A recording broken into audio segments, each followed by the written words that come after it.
ದೇವರು ಪ್ರೀತಿಸುವ ಪ್ರೀತಿಯ ಬಿಗ್ ಜೆ ಟಿ ವಿ ಪ್ರಿಯ ವೀಕ್ಷಕರಿಗೆ ನಮ್ಮ ಕರ್ತನಾದ ಯೇಸು ಕ್ರಿಸ್ತನ ಹೆಸರಿನಲ್ಲಿ ನಿಮ್ಮನ್ನು ವಂದಿಸಿ ಸ್ವಾಗತ ಬಯಸ್ತಿದ್ದೇವೆ. ಬನ್ನಿರಿ, ದೇವರ ವಾಕ್ಯವನ್ನು ಇಂದು ನಾವು ಅಧ್ಯಯನ ಮಾಡಿಕೊಳ್ಳೋಣ. ಇಂದಿನ ನಮ್ಮ ಅಧ್ಯಯನ ಶ್ರೀ ಮತ್ತಾಯನು ಬರೆದ ಸುವಾರ್ತೆ, the gospel according to Matthew chapter 28ನೇ ಅಧ್ಯಾಯ. ಮತ್ತಾಯನು ಬರೆದ ಸುವಾರ್ತೆ.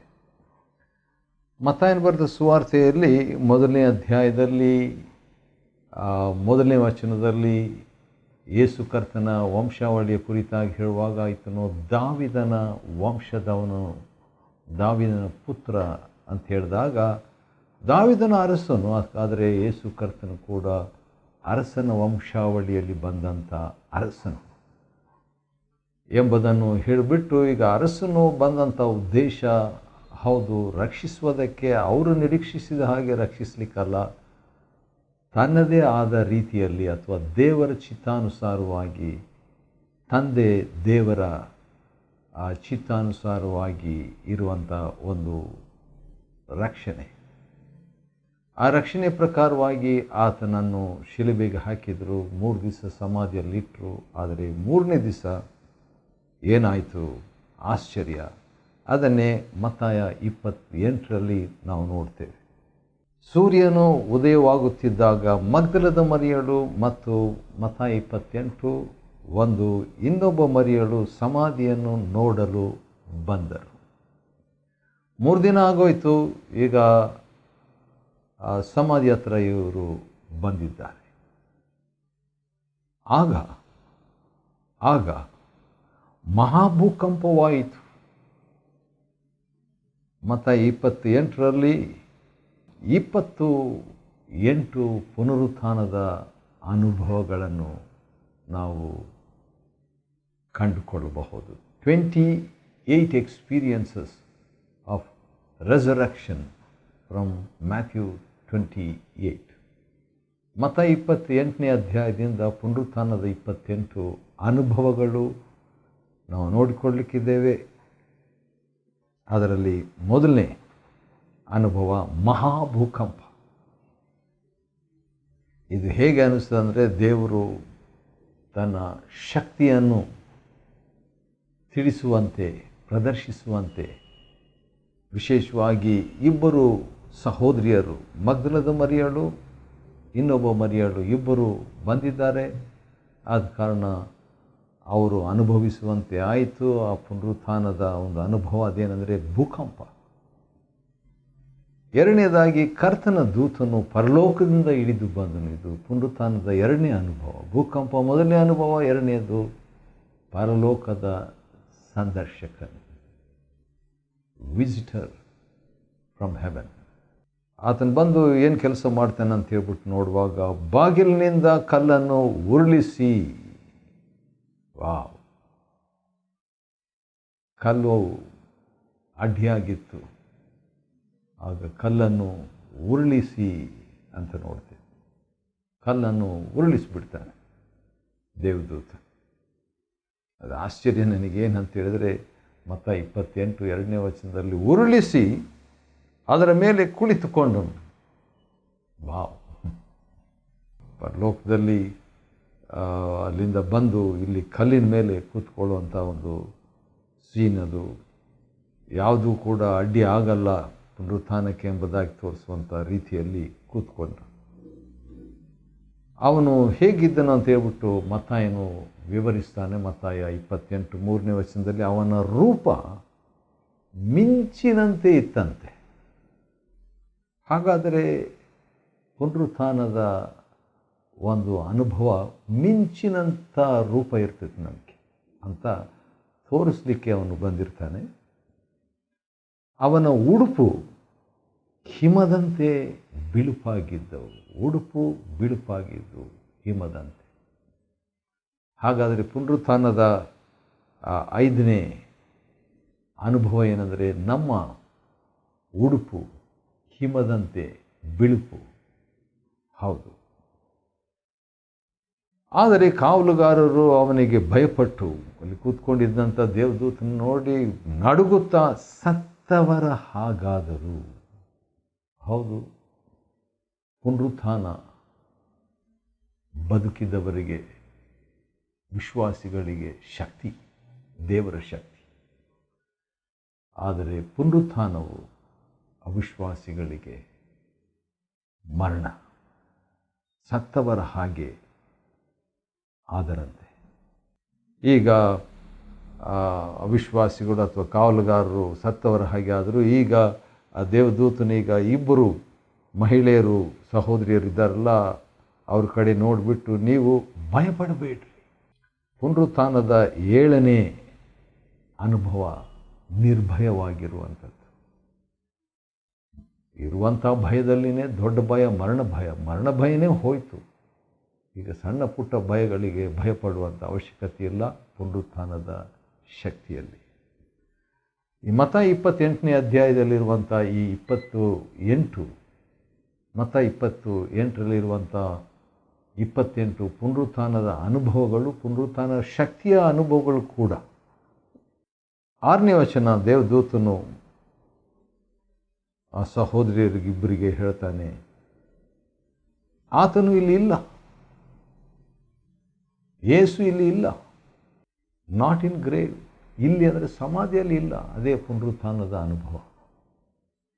ಸಮಾಧಿಯಲ್ಲಿ ಇರುವಂಥ ವ್ಯಕ್ತಿ ಸಮಾಧಿಯಲ್ಲಿ ಇರುವುದಿಲ್ಲ. ಅದೇ ಪುನರುತ್ಥಾನದ ಶಕ್ತಿ. 9ನೇದಾಗಿ, ಅದೇ 6ನೇ ವಚನದ 2ನೇ ಭಾಗ, ಆತನು ಹೇಳಿದಂತೆಯೇ ಎದ್ದಿದ್ದಾನೆ. ವಾವ್! ಪುನರುತ್ಥಾನದ ಅನುಭವ, ಯೇಸು ಕ್ರಿಸ್ತನ ಪುನರುತ್ಥಾನದ ಅನುಭವ. ತಾನು ಹೇಳಿದಂತೆ, ನಾನು ಎದ್ದೇಳ್ತೇನೆ ಅಂದರೆ ಹಾಗೆ ಹೇಳಿದಂತೆ 3 ದಿವಸದಲ್ಲಿ ಎದ್ದುಬಿಟ್ಟ. ಅದು ಪುನರುತ್ಥಾನದ ಅನುಭವ, ಪುನರುತ್ಥಾನದ ಶಕ್ತಿ. ನೀನು ನಂಬಿದಂತೆ ನಿನಗಾಗುವುದು. ಮಾರ್ಕ 11, 22, 23, 24 ಪ್ರಕಾರವಾಗಿ ನೀನು ಹೇಳಿದಂತೆ ನಂಬಿದರೆ ನಿನಗೆ ಅದರಂತೆ ಆಗುವುದು. ಹೌದು. ಅನಂತರ ಬೇಗನೆ ಹೋಗಿ ಆತನ ಶಿಷ್ಯರಿಗೆ ಆತನು ಸತ್ತವರೊಳಗಿಂದ ಎದ್ದಿದ್ದಾನೆ ಅಂತ ಹೇಳ್ಬಿಟ್ಟು ಹೋಗಿ ತಿಳಿಸಿರಿ. ಪುನರುತ್ಥಾನದ ಅನುಭವ ತಿಳಿಸುವ ಅನುಭವ. ಯಾಕಂದರೆ ಪುನರುತ್ಥಾನನಾದನ ಅಂತ ಹೇಳ್ಬಿಟ್ಟು ಮನಸ್ಸಿನಾಗಿ ಇಟ್ಕೊಳ್ಳೋದಲ್ಲ. ನಿಜವಾಗಿ ಪುನರುತ್ಥಾನನಾಗಿದ್ದರೆ ಅದನ್ನು ತಿಳಿಸ್ಬೇಕು. ಯಾಕಂದರೆ ಎಲ್ಲ ಸುದ್ದಿಗಳಲ್ಲಿ ಮಹಾಸುದ್ದಿ ಇದು. ಸತ್ತು ಹೋದಂಥ ಯೇಸು ಸ್ವಾಮಿ ಜೀವಂತವಾಗಿ ಎದ್ದಿದ್ದಾರೆ.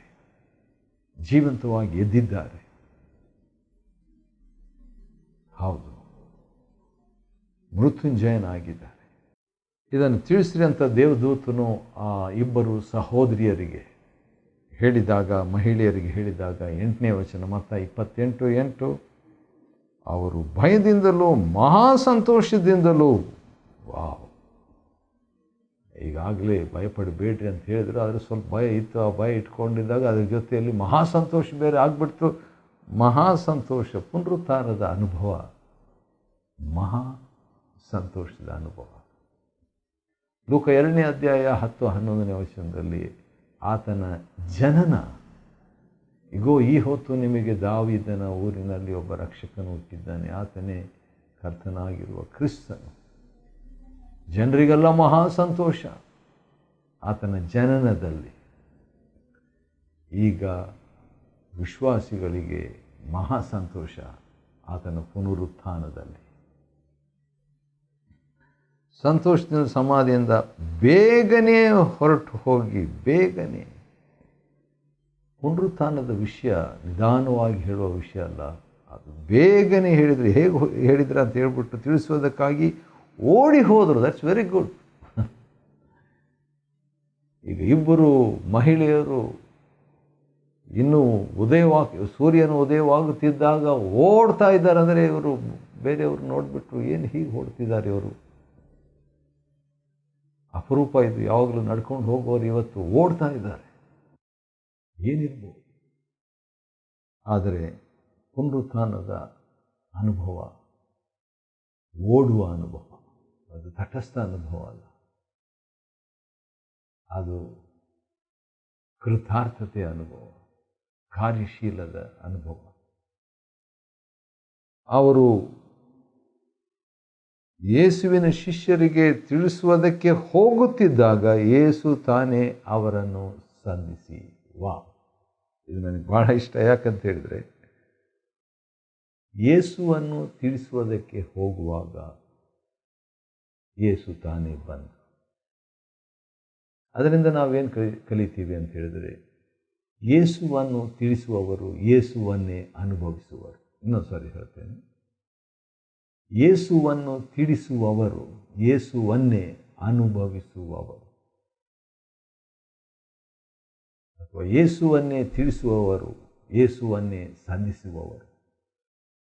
ಯೇಸುವನ್ನೇ ಸಂಧಿಸುವವರು ಯೇಸುವನ್ನೇ ಸಂಧಿಸುತ್ತಾರೆ. ಇದು ಪುನರುತ್ಥಾನದ 13ನೇ ಅನುಭವ. ಆಗ ಯೇಸು ಸ್ವಾಮಿ ಅವರನ್ನು ಸಂಧಿಸಿ ಶುಭವಾಗಲಿ ಎಂದರು. ಸಮಾಧಾನವಾಗಲಿ, ಶಾಲೋಮ್. ಪುನರುತ್ಥಾನದ ಅನುಭವ ಸಮಾಧಾನದ ಅನುಭವ ಅಥವಾ ಶುಭದ ಅನುಭವ. ಆ ರೀತಿಯಾಗಿದ್ದಾಗ ಅವರು ಬಂದು ಆ ಇಬ್ಬರು ಮಹಿಳೆಯರು ಯೇಸುವಿನ ಪಾದಗಳನ್ನು ಹಿಡಿದು ಆತನನ್ನು ಆರಾಧಿಸಿದರು. ಪುನರುತ್ಥಾನದ ಅನುಭವ ಆರಾಧನೆಯ ಅನುಭವ. The experience of resurrection is an experience of worship. ಆವಾಗ 10ನೇ ವಚನದಲ್ಲಿ, ಆಗ ಯೇಸು ಅವರಿಗೆ ಭಯಪಡಬೇಡಿರಿ. ಈಗಾಗಲೇ ದೇವದೂತರು ಅದನ್ನು ಹೇಳಿದರು. ಎಲ್ಲಿ ಹೇಳಿದರು? 5ನೇ ವಚನದಲ್ಲಿ, ಮತ್ತಾಯ 28:5 ದೇವದೂತರು ಹೇಳಿದರು. ಆದರೆ ಅವರು ಓಡಿದಾಗ 8ನೇ ವಚನ, ಭಯದಿಂದ ಓಡಿದರು. ದೇವದೂತ ಹೇಳಿದ್ದಾಗ ಭಯ ಹೋಗಲಿಲ್ಲ, ಇನ್ನೂ ಭಯ ಇತ್ತು. ಆದರೆ ಯೇಸು ಸ್ವಾಮಿ ಹೇಳ್ತಿದ್ದಾರೆ 10ನೇ ವಚನದಲ್ಲಿ, ಭಯಪಡಬೇಡ್ರಿ. ನನಗನ್ನಿಸ್ತದೆ ಭಯ ಹೋಗಿರಬೇಕು. ಆ ರೀತಿಯಾಗಿ ಹೇಳಿಬಿಟ್ಟು 10ನೇ ವಚನದಲ್ಲಿ, ನನ್ನ ಸಹೋದರರು ಅವರಿಗೆ ಹೇಳಿ. ಸಹೋದರರು ಅಂತ ಹೇಳಿದಾಗ, ನನ್ನ ಸಹೋದರ ಅಂತ ಹೇಳುವಾಗ ಪುನರುತ್ಥಾನದ ಅನುಭವ, ಭ್ರಾತೃತ್ವದ ಅನುಭವ. The experience of resurrection is a brotherhood, a sisterhood, a family experience. ಅವರು ಹೋಗುತ್ತಿರುವಾಗ ಕಾವಲುಗಾರರಲ್ಲಿ ಕೆಲವರೆಲ್ಲ ಬಂದು ನಡೆದದ್ದನ್ನೆಲ್ಲ ತಿಳಿಸ್ತಾರೆ. ತಿಳಿಸಿದಾಗ ಅಂದರೆ ಅವಿಶ್ವಾಸಿಗಳಾಗಿದ್ದಂಥ ಕಾವಲುಗಾರರಿಗೆ ಗೊತ್ತಾಯಿತು ಯೇಸು ಸ್ವಾಮಿ ಎದ್ದಿದ್ದು. ಅವ್ರಿಗೆ ಗೊತ್ತಾಯಿತು. ಅವ್ರು ಸುಳ್ಳು ಹೇಳಲಿಕ್ಕಾಗಲಿಲ್ಲ. ಮುಖ್ಯ ಯಾಜಕರಿಗೆ ಹೋಗಿ ತಿಳಿಸ್ತಾರೆ. ಆದರೆ ಮತ್ತಾಯ 28:13ನೇ ವಚನದಲ್ಲಿ ಧಾರ್ಮಿಕ ನಾಯಕರು ಅದನ್ನು ನಂಬದೆ ಏನು ಮಾಡ್ತಾರೆ, ಯಾರೋ ಶಿಷ್ಯರು ದೇಹ ಕದ್ಕೊಂಡು ಹೋಗ್ಬಿಟ್ರು ಅಂತ ಹೇಳ್ಬಿಟ್ರಿ ಅಂತ. ನೋಡ್ರಿ, ಪುನರುತ್ಥಾನ ಗೊತ್ತಿದ್ದರೂ ಅದನ್ನು ಅಲ್ಲಗಳೆಯುವಂಥವರು ಇರ್ತಾರೆ ಅನ್ನುವಂಥ ಅನುಭವ ನಾವು ಸುವಾರ್ತೆಯನ್ನು ಸಾರುವಾಗ ತಿಳ್ಕೊಳ್ಬೇಕು. ಪೌಲನು ಸುವಾರ್ತೆಯನ್ನು ಪುನರುತ್ಥಾನದ ಬಗ್ಗೆ ಮಾತಾಡಿದ ಕೆಲವರು ಹಾಸ್ಯ ಮಾಡಿದ್ರಂತೆ. ಹಾಗೆ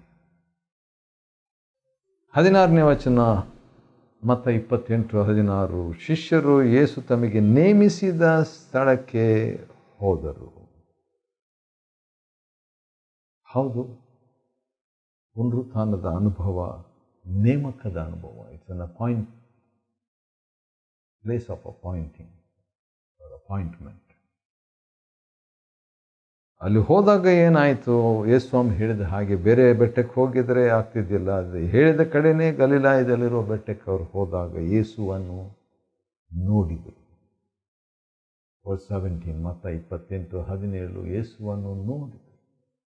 ಪುನರುತ್ಥಾನದ ಅನುಭವ ಯೇಸುವನ್ನು ದರ್ಶಿಸುವ ಅನುಭವ. The resurrection experience is to have the vision of Christ himself.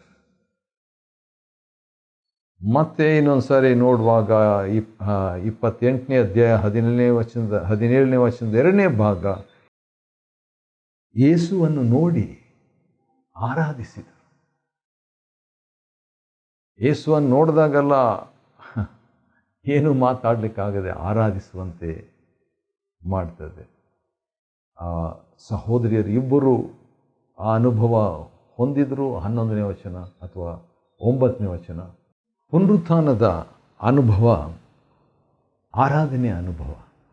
ಮತ್ತಾಯ 28:17. ಆದರೆ ಅದೇ ಸಂದರ್ಭದಲ್ಲಿ ಕೆಲವರು ಸಂದೇಹ ಪಟ್ಟರಂತೆ.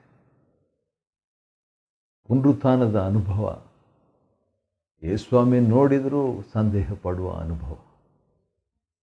ಅದರ ಬಗ್ಗೆ ಯೇಸುಸ್ವಾಮಿ ಏನಾದರೂ ಅವರನ್ನು ಗದರಿಸಿದ್ರ? ಇಲ್ಲ. ಏನಂತ ಹೇಳಿದರು? ಪರಲೋಕದಲ್ಲಿಯೂ ಭೂಲೋಕದಲ್ಲಿಯೂ ಎಲ್ಲ ಅಧಿಕಾರ ನನಗೆ ಕೊಡಲಾಗಿದೆ ಅಂತ. ಪುನರುತ್ಥಾನದ ಅನುಭವ ಸರ್ವಾಧಿಕಾರದ ಅನುಭವ. ಅನಂತರ ಪುನರುತ್ಥಾನದ ಅನುಭವ 19ನೇ ವಚನ, ಶಿಷ್ಯರನ್ನು ಮಾಡುವ ಅನುಭವ. ಪುನರುತ್ಥಾನದ ಅನುಭವ ದೀಕ್ಷಾಸ್ನಾನ ಮಾಡಿಸುವ ಅನುಭವ. 20ನೇ ವಚನ 19ನೇ ವಚನ. ಪುನರುತ್ಥಾನದ ಅನುಭವ ಆಜ್ಞಾಪಿಸಿದ್ದನ್ನೆಲ್ಲ ಬೋಧಿಸುವ ಅನುಭವ. ಪುನರುತ್ಥಾನದ ಕೊನೆಯ ಅನುಭವ, ಈಗೋ ಲೋಕಾದ್ಯಂತವರೆಗೆ ಎಲ್ಲ ದಿವಸ ನಾನು ನಿಮ್ಮ ಸಂಗಡ ಇರುತ್ತೇನೆ ಅನ್ನುವಂಥ ಒಂದು ಅನುಭವ. ಅಂದರೆ ತನ್ನ ಸಾನ್ನಿಧ್ಯವನ್ನು ಕೊಡುವ ಅನುಭವ ಪುನರುತ್ಥಾನದ ಅನುಭವ. ಇದು 28ನೇ ಒಂದು ಅನುಭವ. ಮತ್ತಾಯನ ಬರೆದ ಸುವಾರ್ತೆ 28ನೇ ಅಧ್ಯಾಯ 28. ಪುನರುತ್ಥಾನದ ಅನುಭವಗಳನ್ನು ನಾವು ಅಧ್ಯಯನ ಮಾಡಿಕೊಳ್ಳುವಂತೆ ದೇವರು ಕೊಟ್ಟ ಕೃಪೆಗಾಗಿ ಆತನ ಸ್ತೋತ್ರವಾಗಲಿ. ದೇವರು ನಿಮ್ಮನ್ನು ಆಶೀರ್ವದಿಸಲಿ.